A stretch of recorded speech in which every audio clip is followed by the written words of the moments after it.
வாரம் இருமுறை இதை சாப்பிட்டா முதுகு வலி, இடுப்பு வலி, கால் வலி எல்லாமே குணமாகுங்க. ரொம்பவே அருமையான ஆரோக்கியமான recipe. Hi friends, welcome to Chennai food. இந்த ரெசிபியை நான் எப்படி செய்கிறேன் நீங்களே பாருங்கள் வாங்க. ஒரு அகலமான பேன் எடுத்துருக்கேங்க. 1 கப்பு பச்சை பயிர் எடுத்திருக்கேன், அதை இதில் சேர்த்துக்கிறேன். எல்லாமே ஒரே அளவுள்ள கப்பில் எடுத்துக்கோங்க. அடுத்ததாக 1 கப்பு கேழ்வரகு எடுத்திருக்கேன். அடுத்ததாக 1 கப்பு கம்பு. அடுத்ததாக 1 கப்பு கருப்பு உளுந்து, தோல் உள்ள உளுந்து நான் எடுத்திருக்கேன். தோலோடு இருக்கிறதே எடுத்துக்கோங்க, அதிக சத்து இருக்கும். எல்லா பயிர்களும் நம்ம ஒரு கப்பு எடுத்தோம். வேர்க்கடலை பார்த்திங்கன்னா 1/2 கப்பு. நம்ம எந்த கப்பில் எடுக்கிறோமோ அதே கப்பு, நீங்கள் கப்பில் டம்ளரில் எதில் வேணுனாலும் அளந்துக்கலாம். இது வரைக்கும் நம்ம ஸ்டவ் ஆன் பண்ணலை. இப்போ நம்ம ஸ்டவ் ஆன் பண்ணிவிட்டு வறுக்க ஆரம்பிச்சிடலாம். இப்போ நான் ஸ்டவ் ஆன் பண்ணிட்டேங்க. மிதமான தீயில் வச்சுட்டு ஒரு 6 நிமிஷத்துலேருந்து 7 நிமிஷம் வரைக்கும் நம்ம வறுக்க வேண்டியிருக்கோம். எதுக்காக நம்ம கம்பு, கேழ்வரகு, பச்சைப்பயிறு, உளுந்தெல்லாம் சேர்த்துருக்கோம் அப்படின்னு பார்த்தீங்கன்னா, கம்பு, கேழ்வரகு, பச்சைப்பயிறு, உளுந்து எல்லாத்துலேயுமே பார்த்தீங்கன்னா கால்சியம் சத்து ரொம்பவே அதிகமாக இருக்குதுங்க. எலும்புகளுக்கு நல்லா வலுவூட்டக்கூடியது. எலும்புகள் ரொம்ப வீக்காக இருந்தால் கூட இதை சாப்பிடும் பொழுது நல்லா வலுப்பெறும். அதனால தான் நமக்கு ஏற்படக்கூடிய அந்த கழுத்து வலி, முதுகு வலி, கால் வலி இதெல்லாமே வராமல் தடுக்கும் அப்படின்னு நான் சொல்லியிருந்தேன்.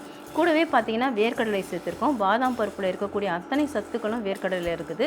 நம்ம சேர்த்துருக்க ஒவ்வொரு பொருட்களையும் பார்த்திங்கன்னா கால்சியம், அயன் சத்து ரொம்பவே அதிகமாக இருக்குது. பச்சை பயிரில் புரத சத்து அதிகமாக இருக்குது. அது மட்டும் இல்லாமல் நார் சத்தும் அதிகமாக இருக்குது. இப்போ கோடை காலத்துக்கு ரொம்பவே குளிர்ச்சியானது இந்த பச்சை பயிறு. அதே மாதிரி இந்த கருப்பு உளுந்து நம்ம தோலோடு சேர்த்துருக்கோம், அதுலேயும் நிறைய சத்துக்கள் இருக்குது.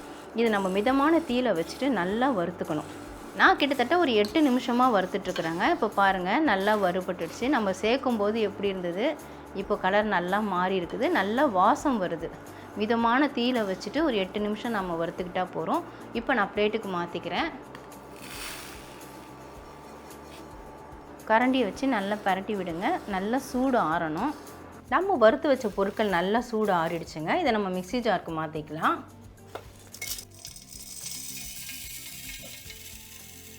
மிக்ஸி ஜாருக்கு மாற்றிட்டு கூடவே ஏலக்காயும் சேர்த்துக்கோங்க. நான் ஒரு 6-7 ஏலக்காய் எடுத்திருக்கேன், அதில் சேர்த்துக்கிறேன். எவ்வளோ நைஸாக அரைக்க முடியுமோ அந்தளவுக்கு நைஸாக அரைச்சி எடுத்துக்கலாம். நல்லா இந்த அளவுக்கு நைஸாக அரைச்சி எடுத்துக்கோங்க. நான் கொஞ்சமாக செய்கிறதுனால மிக்சியில் அரைச்சிட்டேன். இதே நீங்கள் அதிகப்படியாக செய்கிற மாதிரி இருந்தால் மிஷினில் கொடுத்து அரைச்சிக்கோங்க. இப்போ இதை பிளேட்டில் கொட்டி ஆற விட்டுடலாம். கொட்டினதுக்கப்புறமா அப்படியே கைகளை வச்சு ஃபுல்லாக பரப்பி விட்டுடுங்க. இது மாதிரி நம்ம ரெடி பண்ணி வச்சுக்கிட்டா 6 மாதம் வரைக்கும் கெட்டு போகாதுங்க. இந்த பொடி நம்ம வெளியவே வச்சு பயன்படுத்திக்கலாம். ஒரு குட்டி பவுல் எடுத்துக்கோங்க. நாம் எந்த கப்பில் பயிரெலாம் அளந்து எடுத்தோமோ அதே கப்பில் 1 கப்பு நான் அந்த அரைச்ச மாவு எடுத்திருக்கேன், அதை இதில் சேர்த்துக்கிறேன். தேவையான அளவு தண்ணி சேர்த்துட்டு நல்லா கலந்துக்கலாம். நம்ம கொதிக்கிற தண்ணியில் அப்படியே சேர்த்தோம்னா கட்டியாக கட்டி தட்ட ஆரம்பிச்சிடும். அதனால் இந்த மாதிரி ஒரு கிண்ணத்தில் நம்ம கலந்து வச்சுக்கிட்டு அதுக்கப்புறம் தண்ணி கொதிக்கும் பொழுது நம்ம அதில் ஊற்றிக்கலாம். பாருங்கள், கட்டி இல்லாமல் கரைச்சி எடுத்துட்டேன். இது அப்படியே இருக்கட்டும். ஸ்டவ்வில் பேன் வச்சுருக்கேங்க. நம்ம வறுக்கிறதுக்கு பயன்படுத்தின அந்த பேனையை சுத்தம் பண்ணிவிட்டு வச்சுருக்கேன். கரைச்ச இந்த மாவை நம்ம இதில் சேர்த்துக்கலாம். கூடவே பார்த்திங்கன்னா தேவையான அளவு தண்ணியும் நம்ம சேர்த்துக்கலாம்.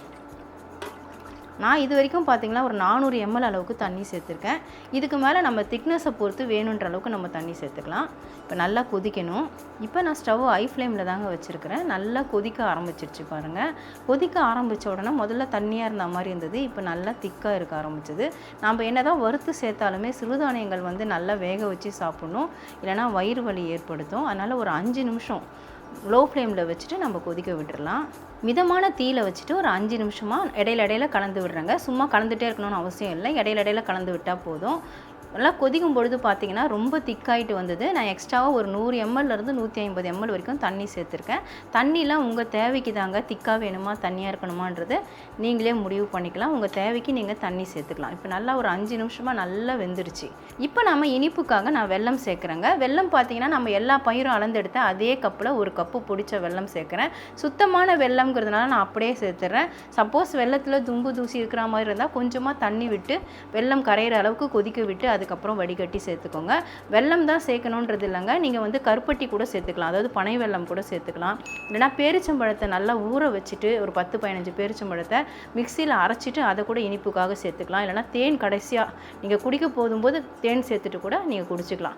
இல்லை இனிப்பே வேண்டாம் அப்படின்னு நினச்சிங்கன்னா நீங்கள் உப்பு சேர்த்து கூட அப்படியே கஞ்சி மாதிரி சாப்பிட்லாங்க. மோர் சேர்த்து சாப்பிட்லாம், பால் சேர்த்து சாப்பிட்லாம். இந்த மாதிரி இதை பல விதமாக சாப்பிட்லாம். இல்லை கஞ்சியே எனக்கு பிடிக்கலங்க அப்படின்னு நீங்கள் நினச்சிங்கன்னா இட்லி மாதிரி மாதிரி கூட செஞ்சு சாப்பிட்லாம். ஏன்னா நம்ம உளுந்தெல்லாம் சேர்த்துருக்குறோம், அதனால் டேஸ்ட்டு ரொம்பவே சூப்பராக இருக்கும். இட்லி ஊற்றி சாப்பிட்லாம், பணியாரம் செஞ்சு சாப்பிட்லாம், தோசையாக சாப்பிட்லாம், இல்லைனா வெங்காயம் பச்சை மிளகாலாம் சேர்த்து அடை தோசை மாதிரி சாப்பிட்லாம். இந்த மாதிரி இந்த பொடியை வந்து நம்ம பலவிதமாக பயன்படுத்தலாங்க. ஆனால் இந்த மாதிரி செஞ்சு கொடுக்கும்போது குழந்தைங்களாம் கொஞ்சம் விரும்பி சாப்பிடுவாங்க. வீட்டில் சின்ன பசங்க இருந்தாங்கன்னா இனிப்பாக போட்டு செஞ்சு கொடுக்கும்போது விரும்பி சாப்பிட்ருவாங்க.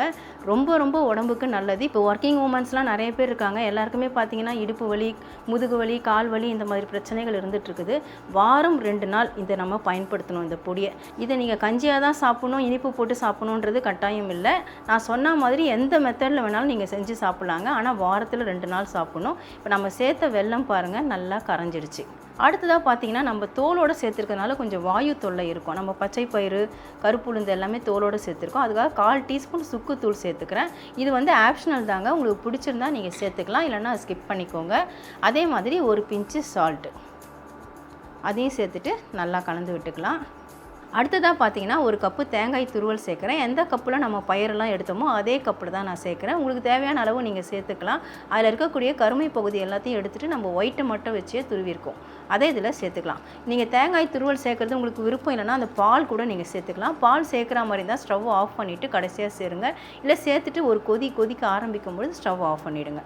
இப்போ தேங்காய் துருவல் சேர்த்தாச்சு, நல்லா கொதிச்சிட்ருக்குது. ஒரு நிமிஷம் கொதிக்கட்டும். அந்த தேங்காய் அதில் நல்லா வெந்து வந்துடும். நான் சொன்ன மாதிரி ஒரு நிமிஷம் ஹை ஃப்ளேமில் வச்சுட்டு நம்ம கொதிக்க விட்டுட்டோங்க. இப்போ இந்த திக்னஸும் எனக்கு கரெக்டாக இருக்குது. உங்களுக்கு இன்னும் திக்காக வேணுனாலும் நீங்கள் திக்காக செஞ்சுக்கலாம், இல்லை இன்னும் கொஞ்சம் தண்ணியாக வேணுனாலும் தண்ணியாக செஞ்சுக்கலாம். அதே மாதிரி தேங்காய் துருவலோ தேங்காய் பாலோ எது பிடிச்சிருக்கோ நீங்கள் அதை சேர்த்துக்கலாம். இப்போ நான் ஸ்டவ் ஆஃப் பண்ணிடுறேன். அவ்வளவுதான் ஃப்ரெண்ட்ஸ், நம்மளுடைய இடுப்பு வலி, முதுகு வலி, கால் வலி இதெல்லாம் குணமாகக்கூடிய அருமையான ஒரு ரெசிபி தான் இன்றைக்கி நம்ம செஞ்சுருக்குறோம். இதில் பார்த்தீங்கன்னா நிறைய சத்துக்கள் இருக்குங்க, விட்டமின்ஸ், மினரல்ஸ்லாம் நிறைஞ்சிருக்குது.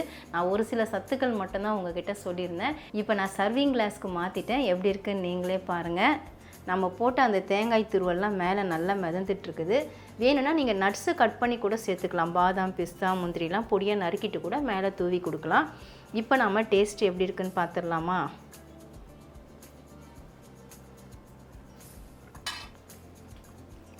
ரொம்பவே சூப்பராக இருக்குதுங்க. நம்ம சேர்த்த இனிப்பு கரெக்டாக இருக்குது, தேங்காய் துருவலோட அளவும் கரெக்டாக இருக்குது. அது மட்டும் இல்லாமல் கொஞ்சமாக சுக்குத்தூள் சேர்த்துருந்தோம், உப்பு ஒரு சிட்டிகை இனிப்பு கூட்டி கொடுக்கும், டேஸ்ட்டுக்காக சேர்த்துருந்தோம். ஓவராலாக சொல்லணும்னா அருமையாக அட்டகாசமாக இருக்குதுங்க.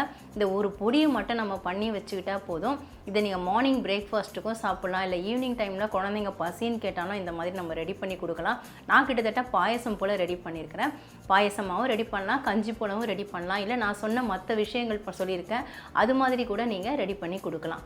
மொத்தத்தில் உடம்புக்கு ரொம்பவே ஹெல்த்தியான ரெசிபிங்க. ரொம்ப ரொம்ப ஆரோக்கியத்தை கொடுக்கக்கூடியது. சின்ன பசங்கள்லேருந்து வயசானவங்க வரைக்கும் சாப்பிட்லாங்க. அருமையான ரெசிபி. இது வரைக்கும் நீங்கள் ட்ரை பண்ணனா கண்டிப்பாக ட்ரை பண்ணி பாருங்கள் ஃப்ரெண்ட்ஸ். ட்ரை பண்ணி பார்த்துட்டு எப்படி இருந்து எனக்கு கமெண்ட் பண்ணுங்கள். மறக்காமல் நம்ம சேனலை சப்ஸ்கிரைப் பண்ணிக்கோங்க, லைக் அண்ட் ஷேர் பண்ணுங்கள். இதோட இந்த வீடியோவை நான் முடிச்சுக்கிறேன். மறுபடியும் இன்னொரு வீடியோவில் உங்களை சந்திக்கிறேன். By guys. Bye bye.